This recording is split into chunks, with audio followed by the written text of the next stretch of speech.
Assalamualaikum warahmatullahi wabarakatuh.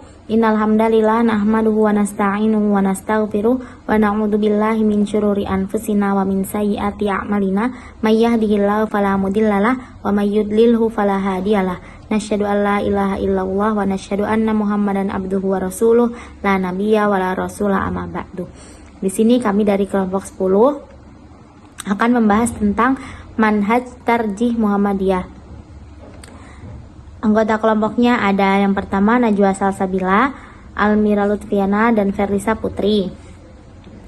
Pengertian manhaj tarjih yaitu manhaj tarjih Muhammadiyah berasal dari dua suku kata, yaitu manhaj yang berarti metode dan tarjih yang berarti kegiatan ijtihad dalam Muhammadiyah. Tarjih juga didefinisikan sebagai penguatan salah satu sisi pengertian dalil atas pengertian dalil yang lain. Menurut Sopa, wakil sekretaris manhaj tarjih dan tajdid PP Muhammadiyah, menjelaskan bahwa istilah tarjih berasal dari ilmu usul fikih yang kemudian mengalami penggeseran sehingga tarjih tidak hanya diartikan sebagai kegiatan kuat menguat suatu dalil atau pilih memilih di antara pendapat yang sudah ada, melainkan telah identik dengan ijtihad itu sendiri.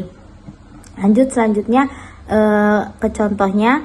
Contoh dari manhaj tarjih adalah rumusan pokok manhaj tarjih tahun 1986 yang salah satu menegaskan bahwa Muhammadiyah tidak mengikat diri dalam salah satu mazhab hukum. Meskipun mendapat mazhab hukum bisa dijadikan rujukan sepanjang jalan dengan jiwa Quran, Sunnah, dan dasar hukum Islam yang disepakati lainnya. Selanjutnya kita masuk ke sejarah. Manhaj tarjih ini diputuskan oleh Majelis Tarjih Pimpinan Pusat Muhammadiyah, dan ada beberapa faktor pembentukan majelis ini. Yang pertama yaitu faktor internal. Faktor internalnya ada, yang pertama ada Muhammadiyah yang semakin meluas. Dalam perkembangannya Muhammadiyah semakin menyebar hingga ke penjuru-penjuru daerah, bahkan hingga ke luar negeri. Karena itu Muhammadiyah merasa agak sukar untuk mengatur praktik keagamaan dari anggotanya. Maka muncullah gagasan-gagasan untuk membentuk sebuah bagan yang memang fokus untuk membahas mengenai sosial dan keagamaan. Dan yang kedua ada gelombang reformasi dari Timur Tengah. Gelombang reformasi ini menyebabkan banyak sekali misi pembaharuan keagamaan dari Timur Tengah yang masuk ke negara-negara termasuk Indonesia. Ada banyak pembaharuan yang relevan jika diterapkan di Indonesia. Salah satu contohnya adalah misi dalam memurnikan ajaran Islam sesuai dengan Al-Quran dan As-Sunnah. Karena pada masa itu Indonesia terdapat banyak sekali praktik keagamaan yang sudah tercampur oleh budaya, tradisi yang bukan berasal dari Islam, sehingga gagasan-gagasan untuk memurnikan ajaran Islam sesuai Al-Quran dan As-Sunnah menurut Ki Haji Ahmad Dahlan menjadi relevan. Yang kedua ada faktor eksternal. Faktor eksternal ini mencakup dua hal, yaitu yang pertama menjamurnya perdebatan soal khilafiyah di kalangan umat Islam, dan yang kedua ada masuknya Ahmadiyah di Indonesia. Selanjutnya kita masuk ke sumber manhaj tarjih. Manhaj tarjih menggunakan dua sumber ajaran agama untuk mentarjih. Di antaranya yang pertama ada sumber ajaran agama pokok. Sumber-sumber ajaran agama Islam didasarkan pada Al-Quran dan As-Sunnah. Al-Quran dan As-Sunnah ini merupakan sumber utama dalam penetapan hukum Islam sebagaimana telah dijelaskan dalam anggaran dasar Muhammadiyah dan putusan tarjih yang ditetapkan di Jakarta tahun 2000. Yang kedua ada sumber ajaran agama paratekstual. Sumber paratekstual adalah sumber-sumber yang disepakati ulama selain Al-Quran dan As-Sunnah. Jadi sumber-sumber ini tuh ada ijma, qiyas, istihsan, istishab, maslahah mursalah, dan juga ada sadu zariyah. Selanjutnya kita masuk ke produk manhaj tarjih. Lah, tarjih ini memiliki beberapa produk, diantaranya yang pertama yaitu putusan atau keputusan tarjih Muhammadiyah. Lah, putusan merupakan hasil ijtihad kolektif yang dilakukan seluruh perwakilan tarjih Muhammadiyah. Putusan ini tuh diputuskan dalam forum musyawarah nasional atau biasa yang disebut dengan Munas. Dalam forum ini, seluruh perwakilan tarjih akan berdiskusi dan merumuskan ketentuan-ketentuan agama, sosial agama, dan putusan ini jika sudah ditetapkan maka sifatnya mengikat bagi seluruh anggota Muhammadiyah. Yang kedua ada fatwa. Fatwa ini didasarkan kepada pertanyaan-pertanyaan yang masuk kepada majelis tarjih. Nah, pertanyaan-pertanyaan ini tuh biasanya dikirim melalui Suara Muhammadiyah atau sekretaris majelis tarjih dan bisa juga lewat email. Dari pertanyaan yang masuk akan dilakukan diskusi atau sidang fatwa, dan fatwa ini dirumuskan dan disidangkan lalu ditetapkan oleh tim Fatwa Tarjih Muhammadiyah dari divisi fatwa dan pengembangan tuntunan Majelis Tarjih Pimpinan Pusat Muhammadiyah. Dan yang terakhir ada wacana. Lah, sifat wacana ini tuh tidak mengikat anggota Muhammadiyah, dan wacana ini biasanya ada pada jurnal-jurnal tarjih atau juga seminar-seminar dalam majelis tarjih. Yang selanjutnya ada wawasan dari manhaj tarjih. Wawasan manhaj tarjih sendiri ada 5. Yang pertama ada paham agama, yang kedua ada tajdid, yang ketiga toleransi, yang keempat keterbukaan, dan yang terakhir ada wasatiyah. Wawasan yang pertama yaitu wawasan paham agama. Wawasan atau perspektif ini didasarkan pada sumber-sumber dalil agama seperti Al-Quran dan As-Sunnah, serta pemikiran dari ulama Islam seperti Ibnu Asyur. Perspektif ini mencerminkan pandangan Muhammadiyah tentang agama sebagai pengalaman iman yang menuntun manusia menuju kebaikan dengan manifestasi dalam bentuk amal saleh yang mengacu pada norma-norma syariah. Perspektif ini juga memperhitungkan interaksi antara agama dan budaya, di mana tajdid dan ijtihad memiliki peran penting dalam menafsirkan dan memperluas norma-norma untuk menyesuaikan dengan perubahan zaman. Oke, yang selanjutnya ada wawasan tajdid. Wawasan atau perspektif tajdid dalam Muhammadiyah menekankan pada pembaruan sosial dan keagamaan yang didasarkan pada sumber-sumber pokok ajaran agama Islam yaitu Al-Quran dan As-Sunnah, serta berasal dari inspirasi dari pemikiran Delir Noel atau seorang gerakan modernis.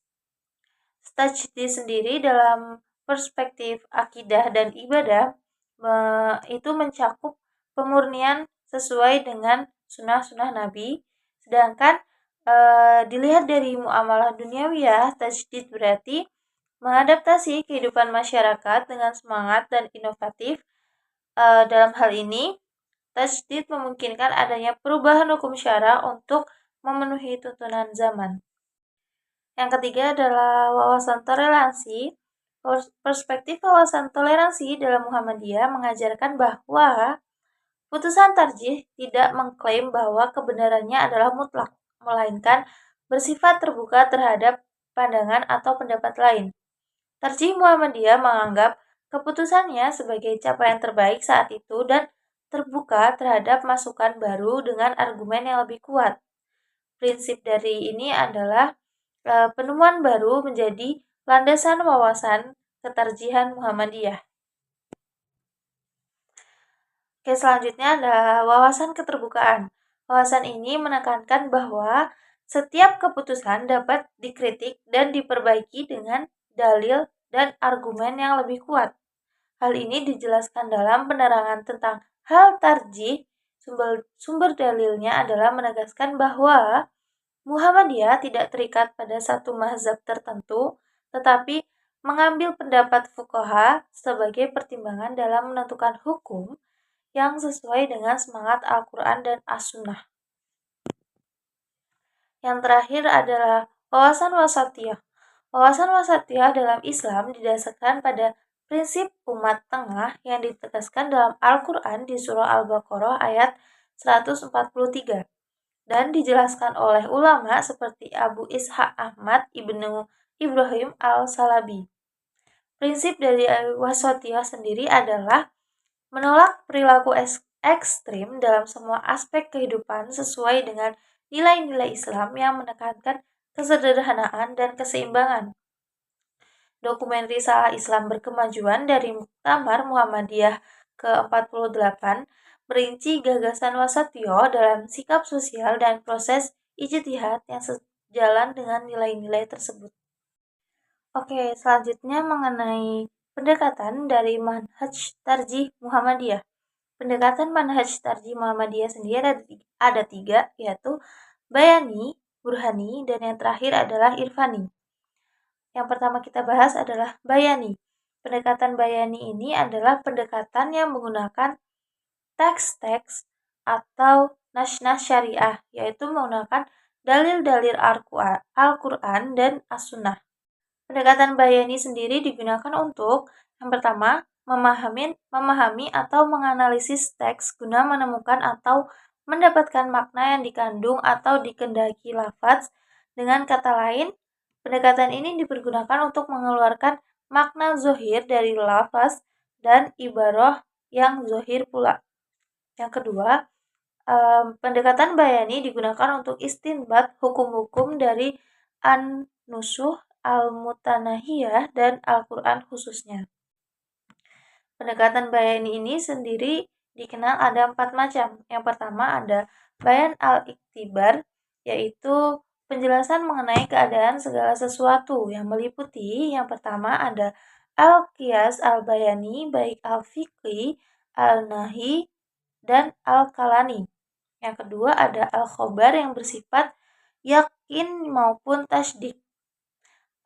Bayani yang kedua ada bayani al-iktikot, yaitu penjelasan mengenai makna segala sesuatu yang meliputi makna hak, makna mutasyabih fih, dan makna batil. Yang ketiga ada bayan al-ibarah yang terdiri dari al-bayan al-zohir yang tidak membutuhkan tafsir, dan ada al-bayan al-batin yang membutuhkan tafsir, qiyas, istidlal, dan khobar. Yang terakhir ada bayan al-kitab, maksudnya adalah media untuk menukil-nukil pendapat dan pemikiran adalah dari khotib khot, khotib lof, dan khotib ak, khotib hukum, dan khotib tadbir. Pendekatan yang kedua ada pendekatan burhani. Pendekatan ini adalah pengetahuan yang diperoleh dari indera, percobaan, dan hukum-hukum logika. Pendekatan burhani ini juga menggunakan ilmu pengetahuan dan teknologi. Pendekatan ini menjadikan realitas maupun teks dan hubungan antara keduanya sebagai sumber kajian. Realitas yang dimaksud mencakup realitas alam, realitas sejarah, realitas sosial, dan yang terakhir adalah realitas budaya. Pendekatan burhani ini memiliki 2 ilmu penting. Yang pertama yaitu ilmu al-lisan dan ilmu al-mantik. Ilmu dari pendekatan burhani yang pertama adalah ilmu al-lisan. Ilmu al-lisan membicarakan lafaz-lafaz, kaifiyah, susunan, dan rangkaiannya dalam ibarat-ibarat yang dapat digunakan untuk menyampaikan makna serta cara merangkainya dalam diri manusia. Tujuan dari ilmu ini adalah untuk menjaga lafaz al-dolalah yang dipahami dan menetapkan aturan-aturan mengenai lafaz tersebut. Sedangkan ilmu yang terakhir atau ilmu al-mantik membahas mengenai masalah mufrodat dan susunan yang dengannya kita dapat menyampaikan segala sesuatu yang bersifat indrawi dan hubungan yang tetap di antara segala sesuatu tersebut, atau apa saja yang mungkin untuk mengeluarkan gambaran-gambaran dari hukum darinya. Tujuannya adalah untuk menetapkan aturan-aturan yang digunakan untuk menentukan cara kerja akal atau cara mencapai kebenaran yang mungkin diperoleh darinya. Pendekatan yang terakhir ada pendekatan irfani. Pendekatan irfani ini dikenal sebagai pendekatan yang menggunakan aspek perasaan atau etika.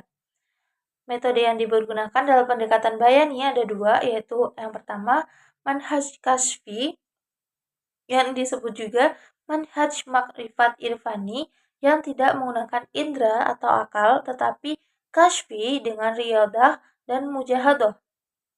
Yang kedua ada mansyad iktisyafi yang disebut juga sebagai al-mumatsilah atau analogi, yaitu metode untuk menyingkap dan menemukan rahasia pengetahuan melalui analogi-analogi. Contoh konkret dari pendekatan irfani yaitu pengalaman batin dari Rasulullah Shallallahu Alaihi Wasallam dalam menerima wahyu Al-Quran. Oke, yang terakhir ada teknis penetapan hukum dari manhaj tarjih. Yang pertama ada asumsi integralistik. Majelis tarjih akan mengumpulkan dan mengkaji berbagai sumber-sumber untuk menemukan kesesuaian antara elemen-elemen tersebut.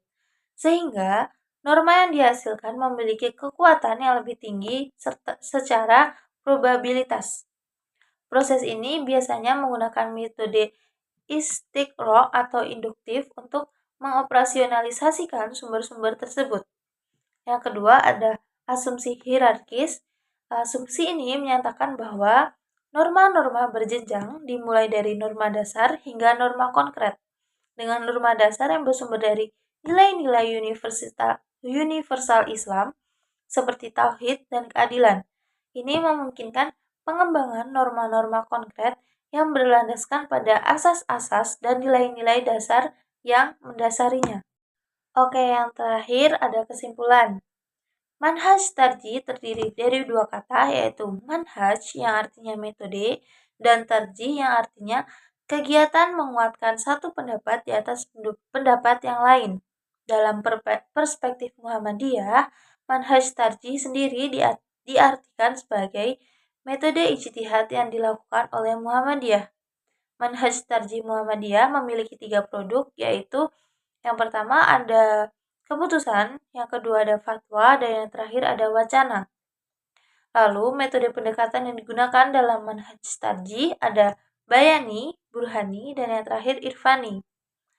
Dalam penetapan hukumnya ada teknis-teknis yang digunakan, yaitu menggunakan asumsi integralistik dan juga asumsi hierarkis. Itu tadi pembahasan mengenai manhaj tarjih Muhammadiyah dari kelompok 10 atau kelompok terakhir. Bila ada kesalahan kata dalam penjelasan, kami mohon maaf yang sebesar-besarnya. Wassalamualaikum warahmatullahi wabarakatuh.